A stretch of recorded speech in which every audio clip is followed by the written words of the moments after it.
Hello बच्चों, कैसे हो आप सब। आशा करता हूँ आप सब बहुत अच्छे होंगे। और आज की वीडियो में हम डिस्कस करेंगे 4 अंक वाले प्रश्न जो क्वेश्चन नंबर 12 से 16 तक हैं। इसके पहले वाले वीडियो में हमने 3 वीडियो हम प्रोवाइड कर चुके हैं, है ना। 1 मार्क्स वाले question and 2 marks and 3 marks वाले। अगर आप अभी तक आप लोग नहीं देखे हैं तो प्ले लिस्ट में class 10 maths model paper solution करके प्ले लिस्ट बना है, उस वीडियो को जरूर देखिए। आज के वीडियो में देखेंगे क्वेश्चन नंबर 12 से। क्वेश्चन नंबर 12 क्या कह रहे हैं, 3 समांतर श्रेणियों के n पदों का योगफल क्रमशः h1, h2, h3 है। यदि प्रत्येक श्रेणी का प्रथम पद 1 तथा सर्वांतर क्रमशः 1, 2, 3 हो तो सिद्ध कीजिए s1 plus h3 equal to 2h2।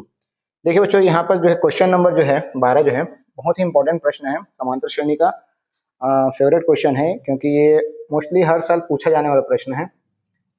देखते हैं इसको, ठीक है, इसका सॉल्यूशन।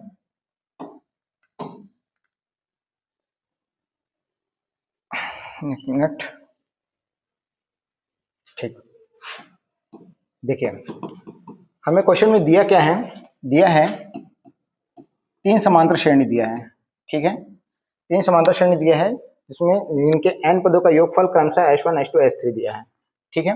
और प्रत्येक श्रेणी का प्रथम पद 1 है, मतलब प्रथम पद हमें प्रत्येक श्रेणी का प्रथम पद है ना, तीनों समांतर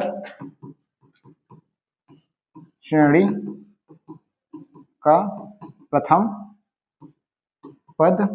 पद मतलब a बराबर कितना दिया है, 1 दिया है, ठीक है। और सर्वांतर दिया है तीनों समांतर श्रेणी का सर्वांतर दिया है क्रमशः। सर्वांतर को अपन कॉमन डिफरेंस बोलते हैं, जिसको हम d से डिनोट करते हैं, ठीक है। इसको d1 इक्वल टू ले लेते हैं 1 एंड d2 इक्वल टू ले लेते हैं 2 and d3 equal to 3। Clear है। इस तरह से 3 समांतर श्रेणी का सर्वांतर जो है दिया हुआ है, और प्रथम पद तीनों के लिए प्रथम पद क्या है, 1 दिया हुआ है, ठीक है। और हमें सिद्ध करना है,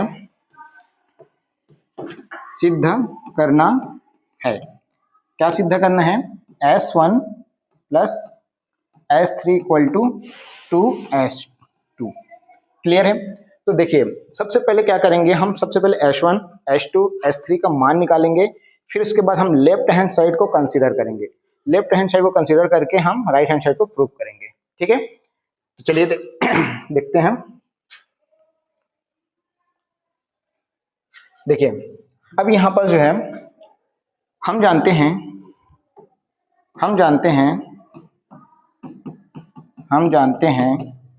कि n पदों का योगफल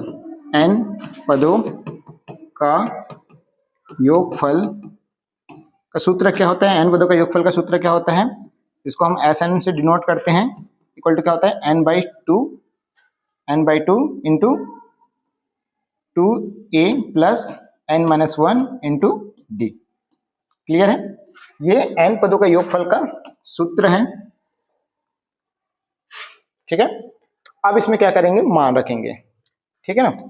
तो यहाँ पर जो है S1, अब यहाँ पर n की जगह क्या रखना है बच्चों, यहाँ पर 3 समांतर श्रेणी मतलब जो है ना, n की जगह क्या रखेंगे, 1 रखेंगे, ठीक है। यहाँ पर S1 सबसे पहले क्या निकालना है, क्योंकि 3 समांतर श्रेणी के n पदों का योगफल दिया हुआ है S1, S2, S3, ठीक है। तो यहाँ पर S1 इक्वल टू क्या हो जाएगा, S1 इक्वल टू n/2, है ना।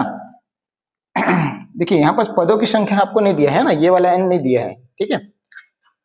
n/2 equal to 2a, a का मान कितना दिया है, 1, ठीक है, प्लस n-1 इंटू d का मान कितना दिया है, 1। पहले के लिए कितना दिया बच्चों, S1 के लिए कितना दिया है, a का मान तो 1 ही रहेगा, और सर्वांतर d1 का मान कितना रहेगा, 1 रहेगा, है ना। पहले केस के लिए d1, ठीक है, या फिर यहाँ पर इसके लिए अपन d1 यूज कर सकते हैं, ठीक है, पहले सूत्र के लिए।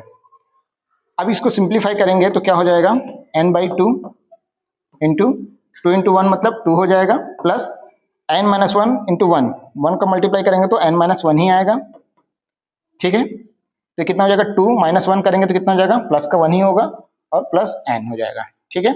तो यहाँ पर इसको सॉल्व करेंगे तो कितना हो जाएगा, n/2 n+1 हो जाएगा। ठीक है,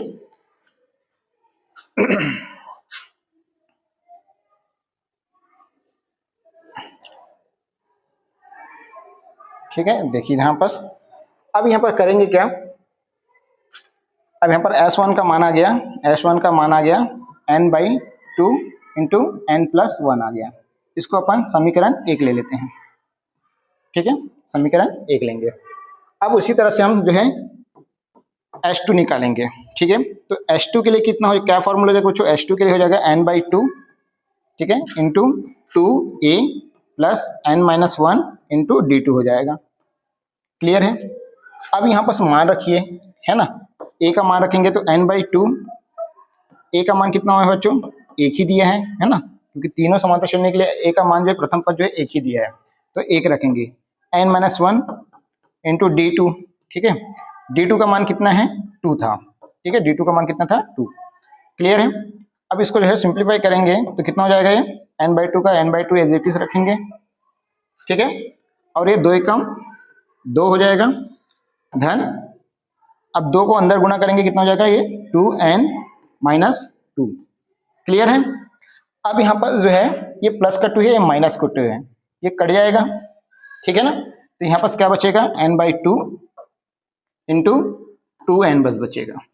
ठीक है, और ये 2 से ये 2 कट जाएगा, अंश और हर समान है, तो 2 एकम 2 कट जाएगा। ठीक है, तो क्या बचेगा, n इंटू एन बचेगा, और n इंटू एन मतलब कितना हो जाएगा बच्चों, यहाँ पर H2 इक्वल टू कितना हो जाएगा, n इंटू एन मतलब n का स्क्वायर हो जाएगा। ये आ गया आपका समीकरण 2 आ गया। ठीक है, चलिए देखिए, एक मिनट, छोटा हो गया थोड़ा सा, इसको बड़ा कर लेते हैं। ठीक है, अब यहाँ पर जो है S3 का मान निकाल लेते हैं। ठीक है, एंड S3 इक्वल टू कितना हो जाएगा बच्चों, यहाँ पर n/2 2a plus n-1 into d3। ठीक है, अब यहाँ पर a का मान रखेंगे और d3 का मान रखेंगे। d3 का मान कितना था, 3 था। ठीक है, मान रख दीजिए यहाँ पर n/2 2 इंटू 1 है ना, 2 इंटू 1 हो जाएगा, प्लस n-1 इंटू d3 का मान कितना था, 3 था। ठीक है, अब यहाँ पर इसको सिंप्लीफाई करेंगे, कितना हो जाएगा, n/2 को एज इट इज रखेंगे। ठीक, 2 इंटू वन मतलब कितना हो जाएगा, 2। अब इस 3 को अंदर मल्टीप्लाई करेंगे, कितना हो जाएगा बच्चों, यहाँ पर 3n-3 हो जाएगा। ठीक है, 2 में आप 3 घटाओगे कितना हो जाएगा, माइनस का 1 आ जाएगा, और यहाँ पर 3n है ना, तो यहाँ पर कितना हो जाएगा, यहाँ पर S3 इक्वल टू कितना हो जाएगा, यहाँ पर 3n/2 3n-1 हो जाएगा। क्लियर है, यहाँ पर n/2 और 2 में -3 करेंगे तो माइनस का 1 आएगा, लेकिन पॉजिटिव वाले संख्या को पहले लिखना है, 3n फिर माइनस वाले को बाद में। ठीक है, तो 3n-1 हो जाएगा। तो इस तरह से ये तीसरा समीकरण आ गया। क्लियर है। अब क्या करना है, देखो तीनों समीकरण S1 S2 S3 का मान निकाल लिया आपने। ठीक है, जो प्रश्न में जो दिया था उसके हिसाब से। अब क्या करेंगे, जो सिद्ध करना है, तो सिद्ध करना है अपन को S1 प्लस S3, क्या था यहाँ पर। ठीक है, ठीक है ना, यहाँ पर प्रश्न में क्या था, S1 प्लस S3 था। अब हम इसको लेफ्ट हैंड साइड को कंसीडर करेंगे एंड राइट हैंड साइड को प्रूव करेंगे। क्लियर है, यहाँ तक समझ में आ गया। देखिए यहाँ पर दूसरे पेज में करते हैं इसका सॉल्यूशन। ठीक है, S1 हमें प्रूव करना है ना भाई, तो हम डायरेक्ट हम LHS ले लेते हैं। अब LHS लेंगे, LHS इक्वल टू कितना है, S1 प्लस S3 है। क्लियर है, और S1 के मान आपने क्या निकाले हैं उसको रखेंगे। ठीक है, S1 का मान आपने क्या निकाले हैं, S1 का मान आपने निकाले हैं समीकरण, एक मिनट, है ना, S1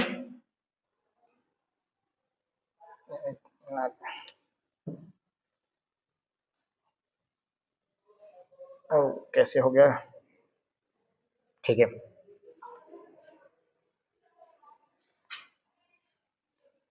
क्या हो रहा है यार। ठीक है, ये गोला यहाँ कैसे चला गया,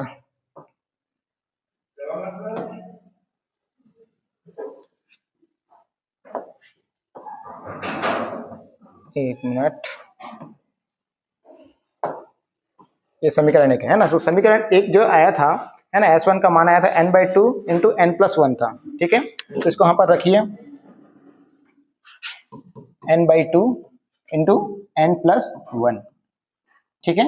एंड S3 का मान कितना आया था, S3 का मान आया था, S3 का मान कहाँ है, S3 का मान आया था n/2 3n-1, ठीक है, n/2 n/2 3n-1, ठीक है। अब इसको सिंप्लीफाई करेंगे, ठीक है। दोनों में n/2 है, दोनों पदों में क्या है n/2 है, तो n/2 को सबसे पहले माइनस करेंगे, ठीक है। n/2 को क्या करेंगे, कॉमन लेंगे, ठीक है। तो यहाँ अंदर क्या बचेगा n+1 प्लस 3n-1, ठीक है। ये प्लस का 1 और माइनस का 1 क्या हो जाएगा, कैंसिल हो जाएगा। तो यहाँ पर क्या बचेगा n/2 3n प्लस n कितना हो जाएगा 4n, ठीक है। 2 से 2 टाइम में कट जाएगा 4, ठीक है। 2 एकम 2, 2 दूनी 4। तो यहाँ पास क्या बचा, n बचा और n बचा और ये 2 बचा, तो n गुना n कितना हो जाएगा, n का स्क्वायर हो जाएगा और ये 2 एकम 2, ठीक है। तो 2n स्क्वायर आया, 2n स्क्वायर आया, ठीक है। अब यहाँ पर ध्यान से देखिए, जो समीकरण 2 आया था है ना, समीकरण 2 आया था उसमें क्या था, H2 का मान कितना है, n स्क्वायर आया है, ठीक है। तो n स्क्वायर की जगह आप क्या लिख सकते हो, H2 लिख सकते हो, n स्क्वायर की जगह क्या लिख सकते हैं हम, H2 लिख सकते हैं।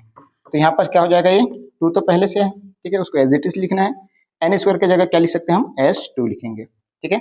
और इधर क्या चल रहा है, LHS क्या चल रहा है यहाँ पर, S1 प्लस S3 चल रहा है, और यही हमें क्या करना था, सिद्ध करना था, S1 plus S3 equal to 2S2, यही सिद्ध करना था, सिद्ध करना था।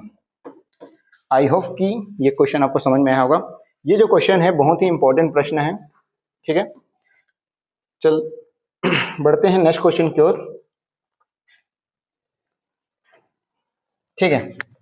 देखिए क्वेश्चन नंबर, इसी का अथवा वाला पार्ट है, ठीक है।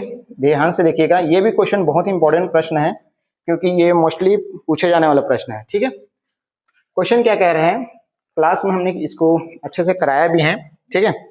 तो ध्यान से देखेंगे, 5 वर्ष पूर्व मेरी आयु मेरे पुत्र की आयु की तिगुनी थी, 10 वर्ष पश्चात मेरी आयु मेरे पुत्र की आयु की दुगुनी हो जाएगी, मेरी व मेरे पुत्र की वर्तमान आयु ज्ञात कीजिए। हमेशा याद रखना, ऐसे वाले जो वर्ड प्रॉब्लम रहता है उसमें ना ज्ञात करने वाले चीजों पे ज्यादा फोकस करना है। यहाँ पर पूछा जा रहा है कि मेरी और मेरे पुत्र की वर्तमान आयु ज्ञात करना है, जो चीज पूछा जाएगा उसी चीज को आपको मान कर लिखना है, ठीक है। तो मान लेते हैं, माना मेरी वर्तमान आयु, मेरी वर्तमान आयु, ठीक है, कितना मान लेते हैं, x वर्ष मान लेते हैं, ठीक है। अभी मेरी आयु कितनी है, x वर्ष है, ठीक है। तथा मेरे पुत्र की वर्तमान आयु, मेरे पुत्र की वर्तमान आयु कितना मान लेते हैं, y वर्ष मान लेते हैं, ठीक है। समझ में आ गया यहाँ तक, जो चीज आपको ज्ञात करने बोला है उसको सबसे पहले माना करके लिखेंगे, क्लियर है। अब यहाँ पर जो है क्या बोल रहा है कि 5 वर्ष पूर्व की बात हो रहा है, तो हम 5 साल पहले की बात करेंगे, 5 वर्ष पूर्व, 5 वर्ष पूर्व की बात करेंगे, तो 5 वर्ष पहले, पूर्व मतलब पहले, तो 5 वर्ष पहले मेरी आयु कितनी हो जाएगी, अभी x वर्ष है, तो 5 वर्ष पहले कितना हो जाएगा, कम हो जाएगा ना, मतलब x माइनस 5 हो जाएगा। तो मेरी आयु कितना हो जाएगा, मेरी आयु 5 वर्ष पहले मेरी आयु कितना हो जाएगा, x माइनस 5 वर्ष हो जाएगा, ठीक है। और मेरे पुत्र की आयु कितना हो जाएगा, मेरे पुत्र की आयु बराबर हो जाएगा y माइनस 5 वर्ष हो जाएगा, ठीक है। अब यहाँ पर जो है कंडीशन क्या दे रहा है, कंडीशन ये दे रहा है कि मेरी आयु मेरे पुत्र की आयु की दुगुनी है, 5 वर्ष पूर्व मेरी आयु मेरे पुत्र की आयु की तिगुनी है बोल रहे हैं। जो मेरी आयु है, कंडीशन नंबर 1, कंडीशन क्या कह रहा है, स्थिति 1 क्या कह रहा है, कंडीशन 1 क्या है, अकॉर्डिंग टू क्वेश्चन, यहाँ पर जो है 5 है ना, मेरी आयु कितने है अभी x-5 है, 5 वर्ष पहले मेरी आयु कितनी है x-5 है, एंड पुत्र की आयु कितनी है y-5 है। बोला जा रहा है कि 5 वर्ष पूर्व मेरी आयु मेरे पुत्र की आयु की दुगुनी है। किसकी आयु दुगुनी है? मेरे पुत्र की आयु की दुगुनी है। किसकी आयु? मेरी आयु, है ना। तो हम जिसका गुना करना है ना, पुत्र की आयु की बोला है, जहां पर अभी का के की लिखा रहता है उसका मतलब होता है गुना होता है, ठीक है। तो इसकी आयु y-5 की आयु की गुनी बोल रहे हैं, मतलब इसमें क्या करना है आपको 3 से गुना करना है, जो कि इक्वल हो जाएगा मेरी आयु की, ठीक है। अब यहाँ पर क्या करेंगे, इसको अंदर मल्टीप्लाई करेंगे तो क्या हो जाएगा यहाँ पर x-5 इक्वल टू 3y - 5 दिया 15, ठीक है। अब सभी पदों को, है ना, एक साइड पक्षांतर करेंगे तो कितना हो जाएगा यहाँ पर x-5 - 3y - 15 का क्या हो जाएगा, प्लस का 15 हो जाएगा, इक्वल टू 0, ठीक है।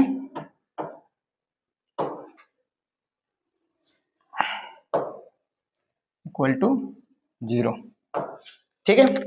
अब क्या हो जाएगा, अब जो वेरिएबल वाला पद है ना, वेरिएबल वाले को एक साथ लिखना है ना, जो चर राशि वाला पद है उसको एक साथ लिखेंगे। तो x - 3y -5 में प्लस का 15 करेंगे, कितना आ जाएगा, प्लस का 10, इक्वल टू कितना हो जाएगा, 0 हो जाएगा, ठीक है। अब ये जो है उस समीकरण को क्या देंगे, हम 1 देंगे, ठीक है। अब ये हमारा कंडीशन 1 हुआ, ठीक है। 5 वर्ष पूर्व मेरी आयु मेरे पुत्र की आयु की तिगुनी है, पहला कंडीशन था। दूसरा कंडीशन क्या बोल रहे हैं, यहाँ पर 10 वर्ष पश्चात की बात हो रहा है, ठीक है। तो 10 वर्ष पश्चात बोल रहे हैं, तो इसको अपन नेक्स्ट पेज में, सॉरी, ठीक है। अब बोला जा रहा है क्वेश्चन में 10 वर्ष पश्चात, 10 वर्ष पश्चात, 10 वर्ष पश्चात क्या बोल रहे हैं, 10 वर्ष पश्चात क्या हो जाएगा भाई, मेरी आयु कितना हो जाएगा, 10 वर्ष पश्चात मेरी आयु हो जाएगा, मेरी आयु वर्तमान अभी कितना है, x है, तो 10 वर्ष बाद कितना हो जाएगा, x + 10 हो जाएगा, ठीक है। मेरे पुत्र की आयु कितना हो जाएगा, मेरे पुत्र की आयु, मेरे पुत्र की आयु कितना हो जाएगा, y + 10 हो जाएगा, ठीक है। अब यहाँ पर कंडीशन नंबर 2 क्या कह रहा है, कंडीशन स्थिति 2 है, कंडीशन 2 है कि क्वेश्चन बोला जा रहा है मेरी आयु मेरे पुत्र की आयु की दुगुनी हो जाएगी, बोल रहे हैं। मेरी आयु, है ना, मेरी आयु अभी कितनी है, x + 10 है, ठीक है। मेरी आयु मेरे पुत्र की आयु की दुगुनी बोल रहे हैं, मतलब y + 10 का क्या हो जाएगा, 2 गुना हो जाएगा, ठीक है, 2 हो जाएगा, समझ में आएगा ना।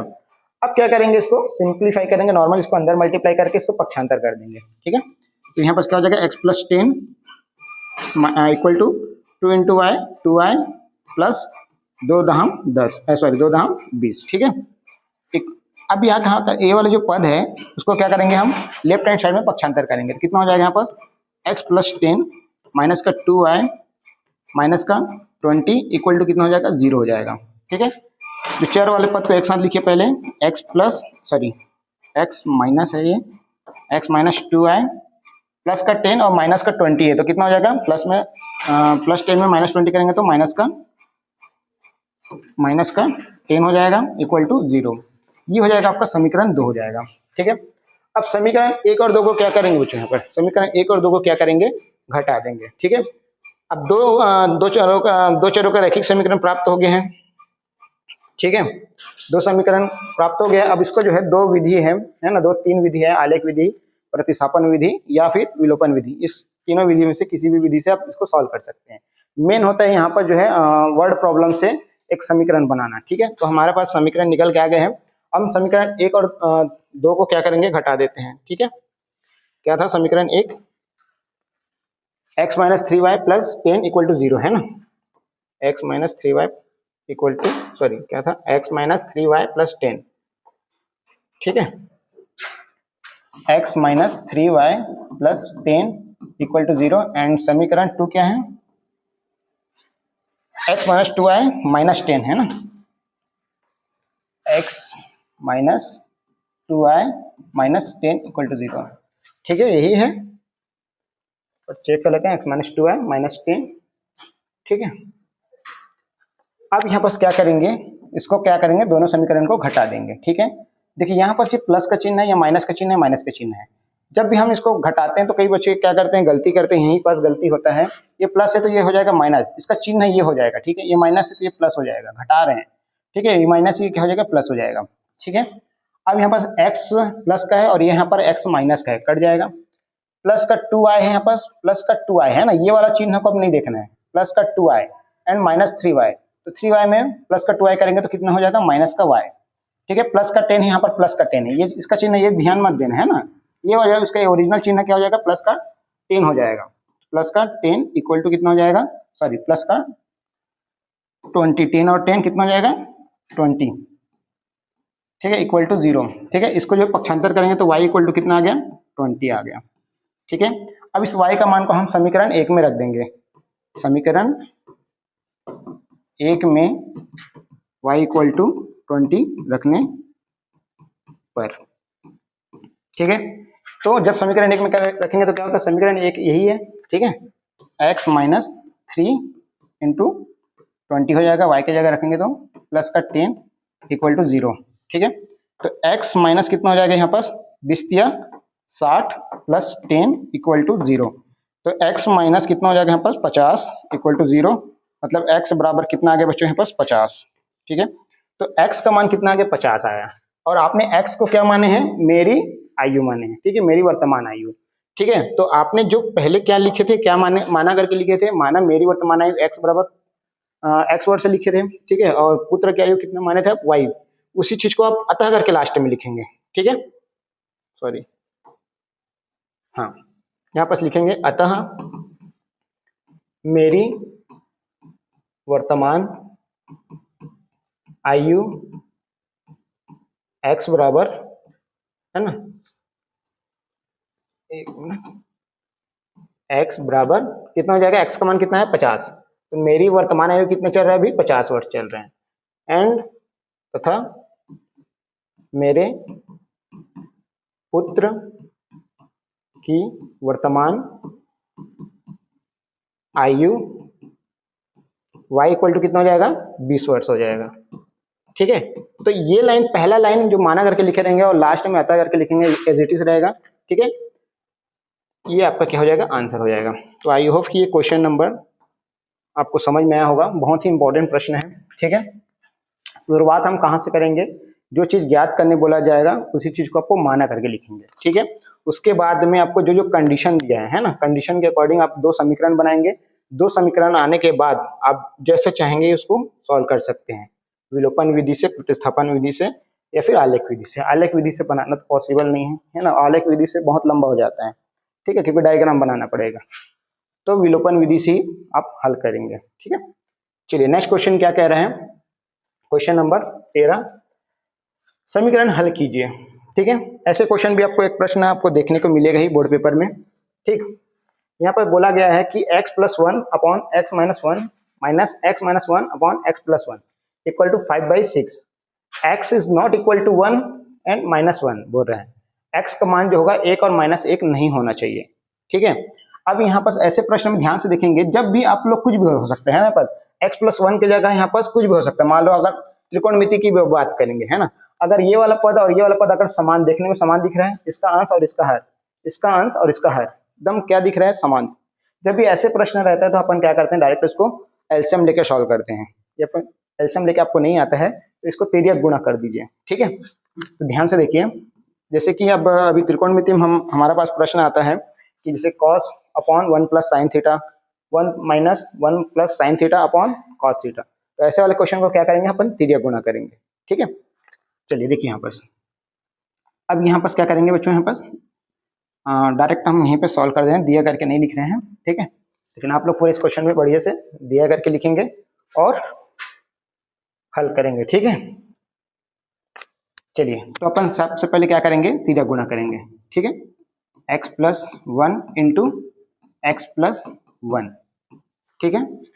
माइनस है तो माइनस लिखेंगे। अब ये वाले पद का ये वाले पद से गुणा करेंगे तो कितना हो जाएगा, x minus 1 into x minus 1 divide by क्या हो जाएगा, देखो जब भी हम तिर्यक गुणा करते हैं तो इसका गुणा इसके साथ, इसका गुणा इसके साथ, फिर नीचे के गुणा नीचे के साथ होता है, ठीक है। तो x minus 1 into X plus 1 equal to 5/6, ठीक है। अब यहाँ पास क्या करेंगे इसको, a plus B into A plus B के फॉर्म में आ गया। ठीक है, और पता है आपको क्या पता है कि a प्लस बी को दो बार हम है ना दो बार लिखें है ना, a प्लस बी को अगर दो बार लिख रहे हैं मतलब उसका घात वर्ग कर रहे हैं। ठीक है, तो मतलब कहने का मतलब a प्लस बी को ही हम a plus B into A plus B लिख सकते हैं, है ना। और a प्लस बी का होल स्क्वायर का फॉर्मूला क्या होता है बच्चों, a का वर्ग धन b का वर्ग धन 2ab, यही होता है ना। ठीक, तो यहाँ पास क्या हो जाएगा, यहाँ पास डायरेक्ट हम a प्लस बी मतलब x प्लस वन का होल स्क्वायर लिख सकते हैं माइनस x माइनस वन का होल स्क्वायर। ठीक है, और यहाँ पर ध्यान से देखेंगे a माइनस बी और a प्लस बी के फॉर्म में आ रहे हैं। फॉर्मूला क्या आ रहा है, 5/6 a minus B into A plus B equal to क्या हो रहा है, A square minus B square हो रहा है। ठीक है, अब यहाँ पर डायरेक्ट इस फॉर्मूले में अप्लाई कर देना है ना, फॉर्मूला के रूप फॉर्मूला के हिसाब से यहाँ पर मान रख देना है। ठीक है, और जो भी फॉर्मूला आप यूज करेंगे उसको राइट हैंड मतलब राइट साइड में उसको मेंशन करना ही है। ठीक है, चलिए ध्यान से देखिए,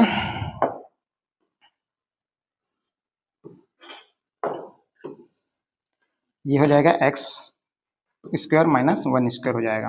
ठीक है, अब a प्लस बी का होल स्क्वायर क्या हो जाएगा, a का वर्ग मतलब x का वर्ग धन b का वर्ग मतलब 1 का वर्ग माइनस प्लस है तो प्लस का रहेगा 2ab। ठीक है, माइनस, अब देखो जब यहाँ पर बीच में माइनस रहता है ना तो उसका पहले ब्रैकेट में ही ब्रैकेट का उपयोग करना है। ठीक है, उसके बाद ब्रैकेट को नेक्स्ट स्टेप में ब्रैकेट को हटा के माइनस को अंदर मल्टीप्लाई करके करना है ना। डायरेक्ट करने से यहाँ पर प्लस माइनस में आप गड़बड़ करते हैं। ठीक है, तो यहाँ पास हो जाएगा a का वर्ग मतलब x का वर्ग धन b का वर्ग मतलब 1 का वर्ग माइनस 2ab, a का वैल्यू कितना है x और b का वैल्यू कितना है 1। ठीक है, divide by X square minus one, one का स्क्वायर तो वन ही होता है। ठीक है, 5/6। ठीक है, ध्यान से देखिए यहाँ पर, अब यहाँ पर क्या करना है, ब्रैकेट को ओपन करना है और माइनस को अंदर मल्टीप्लाई करना है। ठीक है, इसको थोड़ा से ऊपर कर लिया जाए।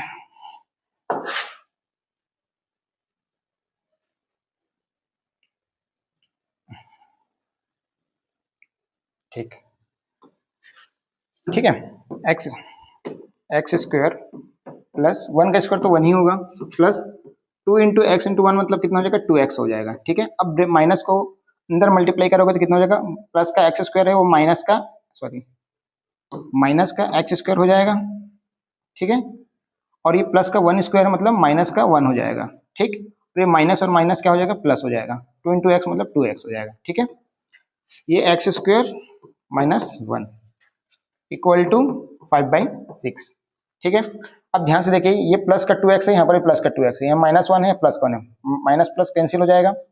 यहाँ पास एक्स स्क्वायर है और यहाँ पर माइनस का एक्स स्क्वायर है, दोनों कट जा रहा है। ठीक है, तो क्या बचा यहाँ पास 4x divide by X square minus one equal to 5/6 बचा।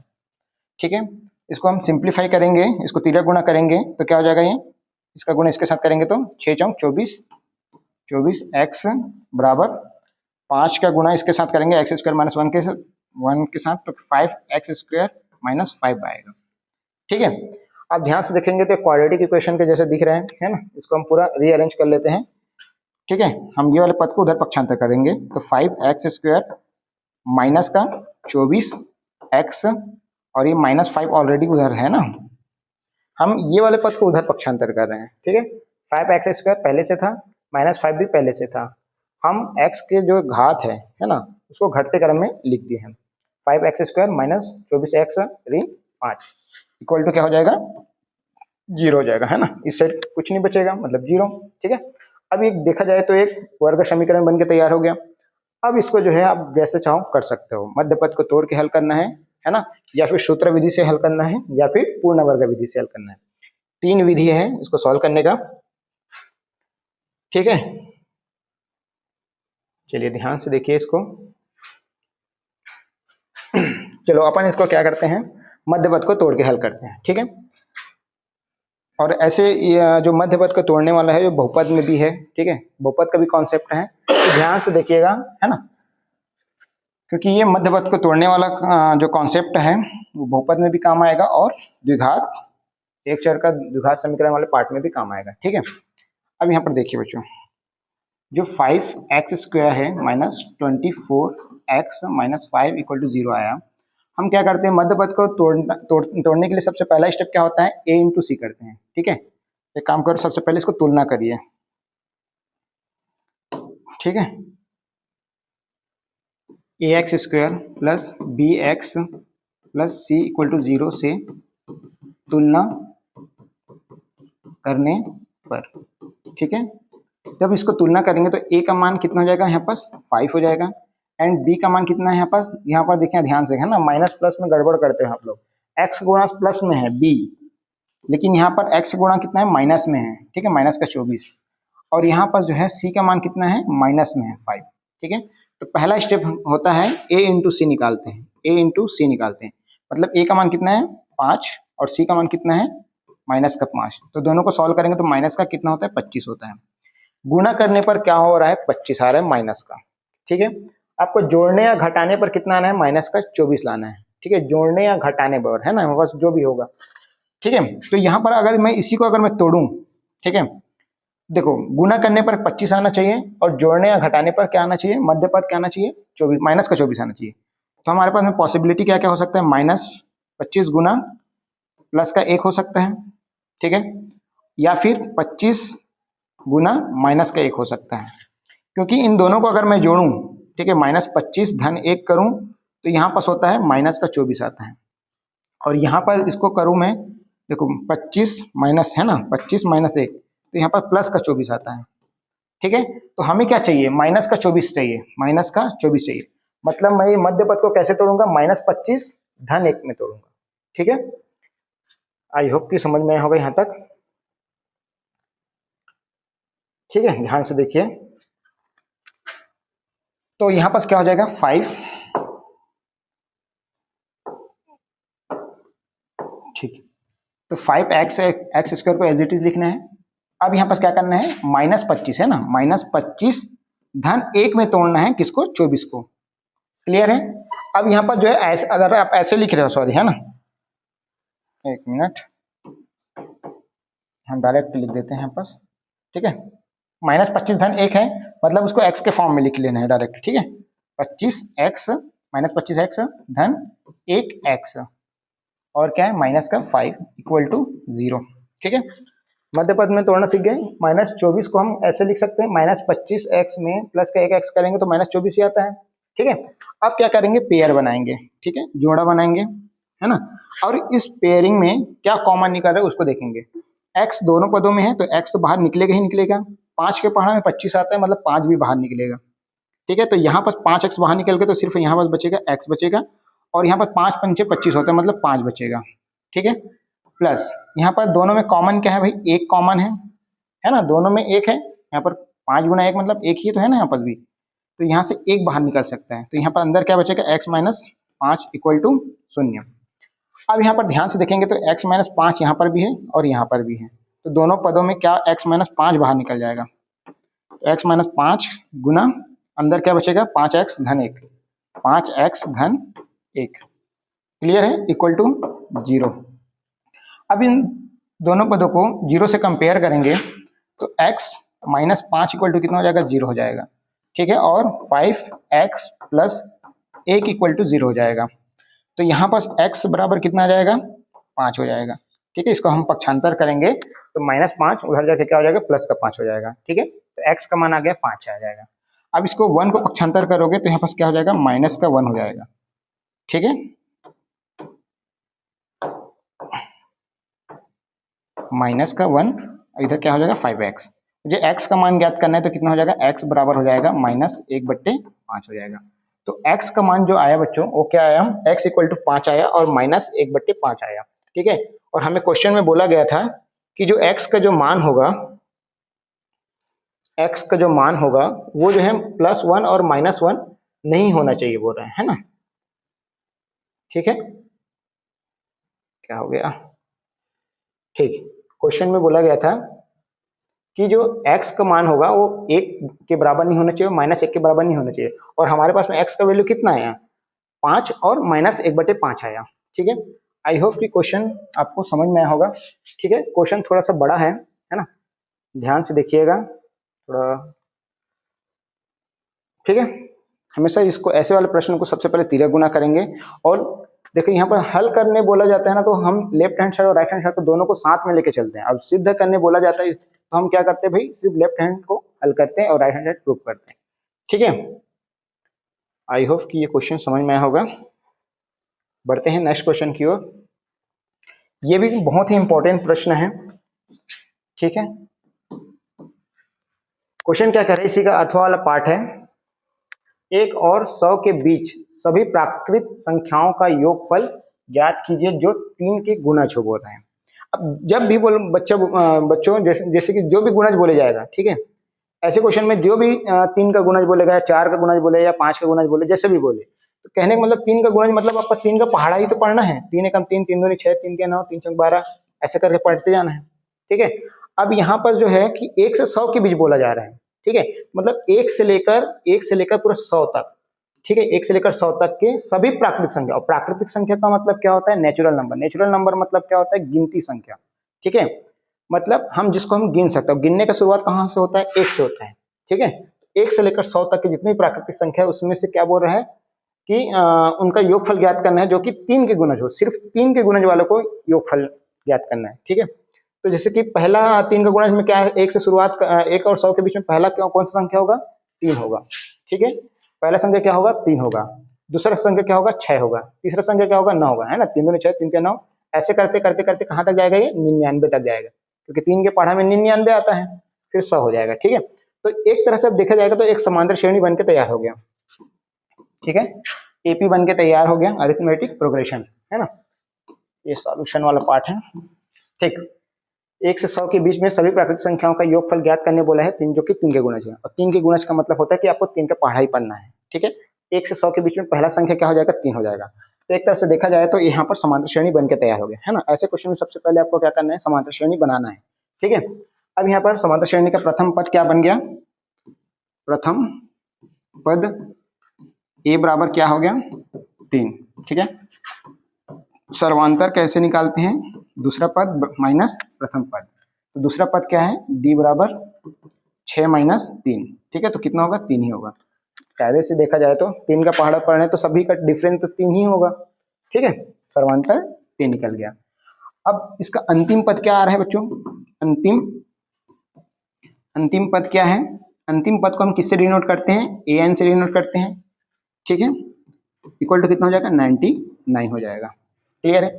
अब देखिए यहाँ पर ऐसे प्रश्न में यहाँ पर पदों की संख्या आपको पता है क्या, कितने हैं, मतलब आपको एन का मान पता है क्या, एन का मान पता है क्या, नहीं पता है।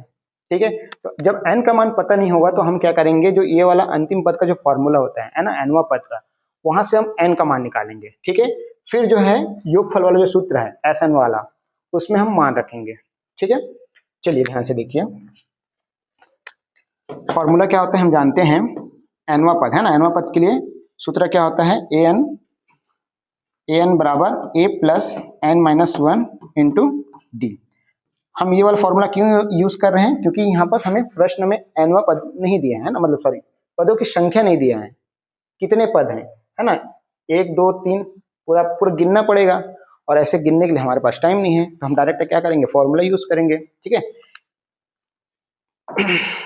ठीक है, तो यहाँ पर से ए एन का मान कितना दिया है, ए एन का मान दिया है 99, तो हम यहाँ रखेंगे 99। ठीक है, प्रथम पद कितना दिया है, 3। ठीक है, धन N minus 1 into D, D कितना है, 3। क्लियर है, तो यहाँ पास ये हो जाएगा, एक मिनट, ठीक, ये हो जाएगा। अब इसको मल्टीप्लाई करेंगे अंदर तो क्या हो जाएगा, 3 प्लस 3 इंटू एन करेंगे तो 3n माइनस 3। क्लियर है, 99। अब देखिए यहाँ पर प्लस का 3 है और ये माइनस का 3 है, कैंसिल हो जाएगा। ठीक है, तो यहाँ पर क्या बचेगा, 99 इक्वल टू 3n। तो n का मान कितना हो जाएगा बच्चों, तो n का मान निकालना है तो 3 से भाग देना पड़ेगा, तो कितना हो जाएगा, 99 divide by 3 equal to n। तो 3 एकम 3, 3 तिया 9, 3 तिया 9, मतलब पदों की जो संख्या आ गया वो कितना आया, पदों की संख्या जो आया वो n बराबर 33 आया। ठीक है, मतलब कुल 33 पद हैं, पदों की संख्या कितनी है, 33 है। ठीक है, है ना। सर्वांतर अपने पास में 3 दिया था, प्रथम पद भी 3 ही है। ठीक, तो यहाँ पर जो पदों की संख्या जो n बराबर कितना आ गया, 3 आ गया। ठीक, अब हमें क्या ज्ञात करना है, हमें ज्ञात करना है n पदों का योगफल वाला सूत्र से 1 से 100 के बीच में सभी प्राकृतिक संख्याओं का योगफल ज्ञात करना है जो कि 3 के गुणज हो। तो सभी का हम क्या करेंगे, हम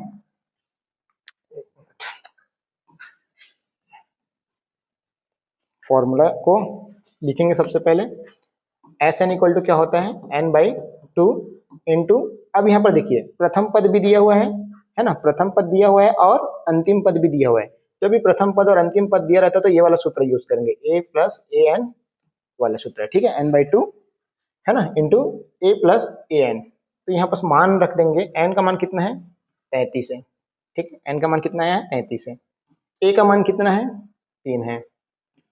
nवां पद का मान कितना है, 99 है। ठीक है, बस इसको सिंप्लीफाई कर दीजिए, 33/2, 3 और 99 कितना हो जाएगा, 102 हो जाएगा। ठीक है, 2 से काट दीजिए इसको, 2 एकम 2, 2 पंचे 10, 2 एकम 2। ठीक है, क्या बचा, 33 गुना 51।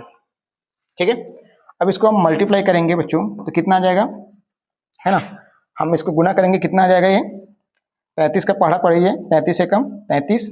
ठीक है, हासिल कितना बचा, 3 बचा। ठीक है, 33 का पढ़ा हम 5 बार पढ़ेंगे, 33 का पढ़ा हम कितने बार पढ़ेंगे, 5 बार। तो 5 से 15 का 5 हासिल 1, 5 से 15 16। ठीक है, 165 हुआ, और कितना बचा था, 3, है ना। तो ये 3 जोड़ देंगे तो कितना हो जाएगा, 168 हो जाएगा, मतलब 1683 इसका राइट आंसर होगा। ठीक है, तो यहाँ पर 1 से लेकर 100 तक के जो प्राकृतिक संख्या है उनका n पदों का योगफल ज्ञात करना है, जो कि 3 का गुणज बोला गया है। तो जब भी 3 का गुणज ज्ञात करने बोला जाएगा तो यहाँ पर सबसे पहले उसका पहाड़ा ही लिखना होता है, कंफ्यूज नहीं होना है। ठीक है, और यहाँ पर सबसे पहले क्या क्या दिया उसको पहले, इतने पार्ट को पहले लिखें, घबराना नहीं है ऐसे वाले क्वेश्चन में। ठीक है, क्योंकि आपको एपी नहीं दिया है, तो एपी नहीं दिया रहता है वो ऐसे वाला क्वेश्चन बहुत इंपॉर्टेंट हो जाता है, क्योंकि आपको एपी बनाना होता है। ठीक है, अब उसके बाद में जो nवां पद अगर मतलब पदों की संख्या नहीं दिया है तो सबसे पहले ये वाला फॉर्मूला से हम पदों की संख्या ज्ञात करेंगे। ठीक है, अगर मान लो अगर इस एक और ऐसे दूसरा टाइप का क्वेश्चन रहता जिसमें अगर पदों के योगफल वाला कुछ दिया रहता है ना, मतलब किसी समांतर श्रेणी का पदों का योगफल दिया रहेगा। ठीक है, और प्रथम पद दिया रहेगा और सर्वांतर दिया रहेगा, लेकिन वहां पर पदों की संख्या नहीं दिया रहेगा, मतलब n का मान नहीं दिया रहेगा, तो हम डायरेक्ट अब ये वाला फॉर्मूला का उपयोग करते हुए हम यहाँ से n का मान निकालते हैं। ठीक है, अब यहाँ पर डायरेक्ट बोला गया कि योगफल ज्ञात करना है, तो यहाँ से n का मान तो निकलेगा नहीं, ऑब्वियस सी बात है, तो यहाँ से निकलेगा। ठीक है, ऐसे क्वेश्चन को ध्यान से थोड़ा सा सॉल्व करना है। ठीक है, इसका आंसर आ जाएगा 1683। ठीक है, चलिए बढ़ते हैं नेक्स्ट क्वेश्चन की ओर। क्वेश्चन नंबर 14 क्या कह रहे हैं, एक बेलन का आयतन 3080 घन सेंटीमीटर है, ऊंचाई 20 सेंटीमीटर है, और बेलन का वक्र पृष्ठ ज्ञात कीजिए। ठीक है, तो सबसे पहले हम बेलन बनाते हैं।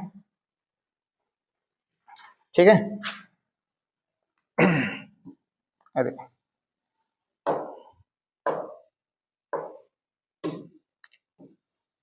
ठीक, ये हो गया आपका बेलन। एक बेलन का आयतन 3080 घन सेंटीमीटर दिया है, उसका ऊंचाई दिया है, इसका ऊंचाई कितना दिया है, इसका ऊंचाई दिया है h इक्वल टू 20 सेंटीमीटर। ठीक है, और आयतन दिया है, तो सबसे पहले इसका गिवन वाला पार्ट लिख लेते हैं। एक बेलन का आयतन दिया है बेलन का आयतन। ठीक है, बेलन का आयतन 3080 घन सेंटीमीटर, मतलब इसको सेंटीमीटर क्यूब लिख लेता हूँ। ठीक है, ऊंचाई दिया है h इक्वल टू 20 सेंटीमीटर, और हमें ज्ञात क्या करना है, ज्ञात करना है बेलन का वक्र पृष्ठ। बेलन का वक्र पृष्ठ ज्ञात करना है, मतलब बेलन का वक्र पृष्ठ का सूत्र क्या होता है बच्चों, यहाँ पर 2πr h। ठीक है, 2πr h आपको ज्ञात करना है। देखिए ये वाला जो मेंसुरेशन वाला जो चैप्टर है ना, ये इसका सभी फॉर्मूला आपको याद करना बहुत जरूरी है, ठीक है। और जब तक फॉर्मूला याद नहीं रहेगा तब तक क्वेश्चन बनेगा नहीं। और इसमें फॉर्मूला बेस्ड पे क्वेश्चन है ना, जितने भी क्वेश्चन रहेगा फॉर्मूला बेस्ड पे है। जब तक फॉर्मूला याद नहीं रहेगा आप इसको सॉल्व नहीं कर पाओगे, ठीक है, क्योंकि छोटा छोटा सॉल्यूशन होता है और फॉर्मूला बेस पर है, तो फॉर्मूला सबसे पहले याद करिएगा, ठीक है। 2πRH आपको ज्ञात करना है, ठीक। चलिए देखते हैं।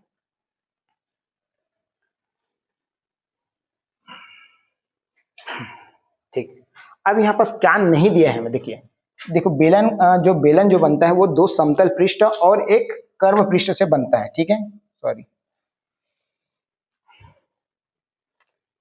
तो यहां से यहां तक ये समतल पृष्ठ कैसा होता है, वृत्त के जैसा दिखता है। और वृत्त का क्या है, ये त्रिज्या है r, और ये वृत्त का त्रिज्या है r। दो समतल पृष्ठ कैसा है, वृत्त के है, वृत्त जैसा दिखता है, ठीक है, मतलब उसका त्रिज्या क्या है, r है, ठीक है। तो यहाँ पास जो है फॉर्मूला में r दिया है ना, 2πRH निकालना, मतलब s तो दिया है, ठीक है, लेकिन r नहीं दिया है।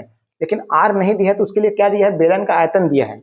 और बेलन का आयतन का सूत्र क्या होता है बच्चों, πr²h होता है। तो यहाँ से इस फॉर्मूला का उपयोग करते हुए, है ना, जो गिवन है उसका उपयोग करते हुए हम यहाँ से r निकालेंगे सबसे पहले, ठीक है, और उसके बाद में यहाँ पर मान रख देंगे, ठीक है।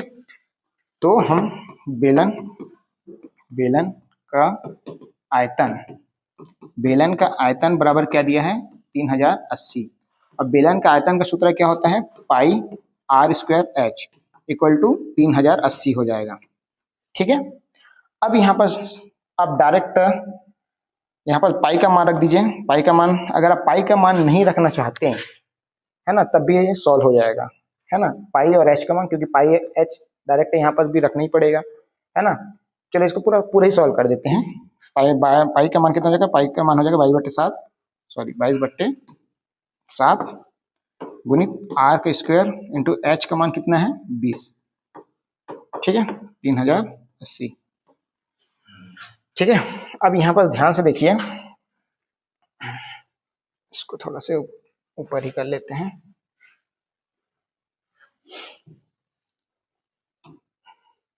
अब यहाँ पर क्या हो जाएगा, ये इसको हम सिंप्लीफाई करेंगे। r का स्क्वायर का मान निकालना है तो हम सारे पार्ट को उधर डिवाइड कर देते हैं। 3080 को डिवाइड करेंगे, 22 नीचे चला जाएगा, ठीक है, एंड 20 भी नीचे चला जाएगा, एंड 7 क्या चला जाएगा, ऊपर चला जाएगा, ठीक है। r² का मान निकालना है तो 22 को नीचे से मतलब नीचे लेके आ गए, 20 को भी नीचे लेके आ गए, और 7 ऊपर चले गए, है ना। एक तरह से देखा जाए तो तिर्यक गुण ही हुआ है। अब यहाँ पर इसको सॉल्व करेंगे, ये 0 से ये 0 कट गया, ठीक है, और इसको 2 से ही काट लेते हैं। 2 एकम 2, 2 एकम 2, 1 बचा, 10 बना, 2 पंचे 10, और ये 2 चौक 8, ठीक है। और क्या कटे बच्चों, 11 से काट जाएंगे, 11 दूनी 22, 11 एकम 11, 4 बचेगा, 44 बना, 11 चौक 44 हुआ, ठीक है। क्या क्या बचा, 14 गुणित 7/2 बचा अभी, है ना।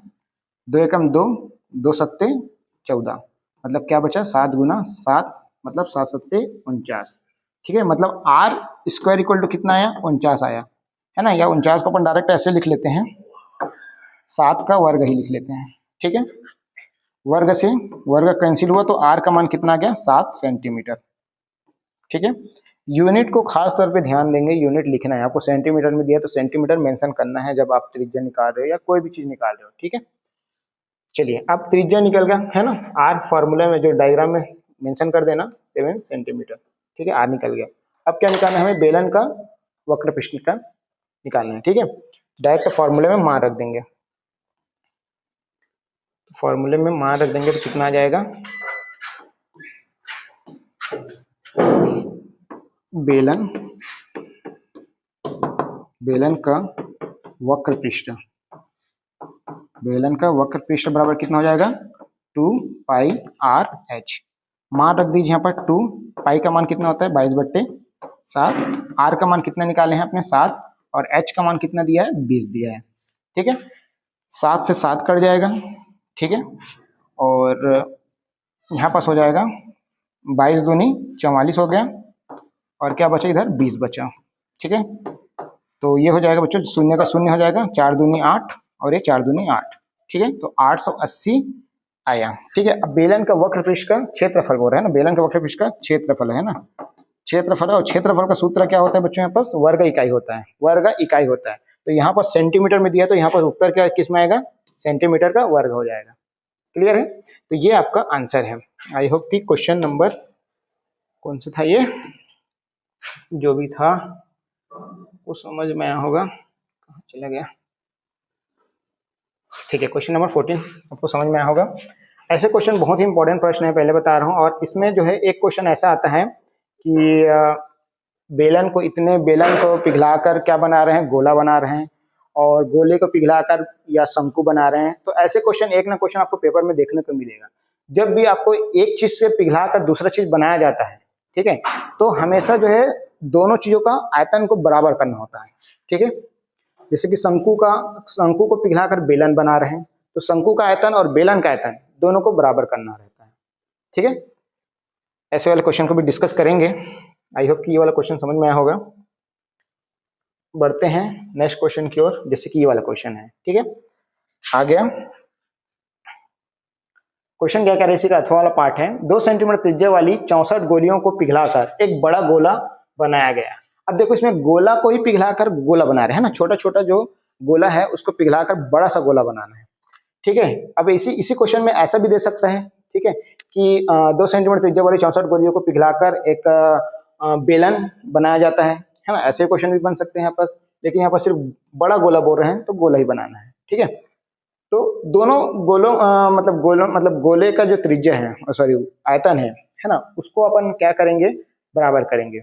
ठीक है, चलिए देखते हैं।